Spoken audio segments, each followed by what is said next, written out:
చనిపోయాడు, ఏదో యేసు లేచాడు కాదు. మనకి నిత్య జీవ మార్గము, అవకాశము, నిబంధన మనకు ఉంది.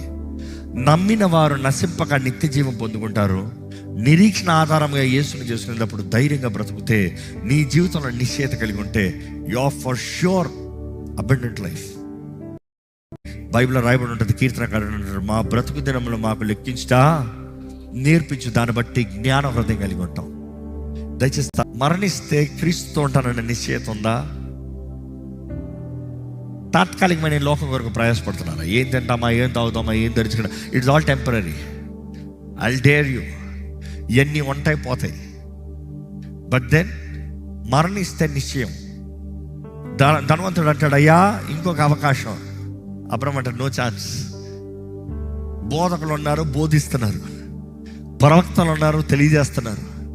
చెప్పబడేదంతా చెప్పబడుతుంది. వాడు వినకపోతే వాడు అంతం ఇంతే.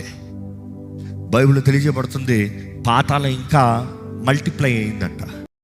న్యాయ తీర్పు ఎవరు మిస్ అవ్వరు. చచ్చినంత మాత్రం న్యాయ తీర్పు లేదనుకోవద్దు. పాతాళంలో ఉన్న వారందరూ న్యాయ సింహాసనం ముందుకు రావాల్సిందే, మరలా లెక్కప్ప చెప్పాల్సింది. అది రెండవ మరణం అని రాయబడతావా? దేవుని దగ్గర నిర్ణయంలో ఉంటావా? దేవుడు అవకాశం ఇవ్వకుండా మాత్రం ఏ ఒక్కడికి తీర్పు తీర్చాడండి.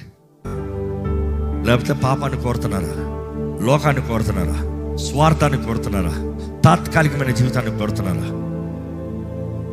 ఈరోజు క్షమించే నాథుడు నీ కొరకు ఉన్నాడండి. ఈరోజు ఆయన హస్తంలో నీ వైపు చాపున్నాయి. నువ్వు ఆయన దగ్గరికి చేరాలని, నువ్వు ఆయన కృపలో జీవించాలని, ఆయన క్షమాపణలో నువ్వు ఉండాలని.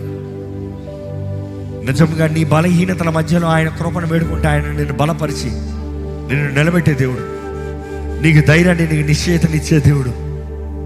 దేవుడు నీతోనే మాట్లాడుతూ, నీవు ఆయన రాజ్యం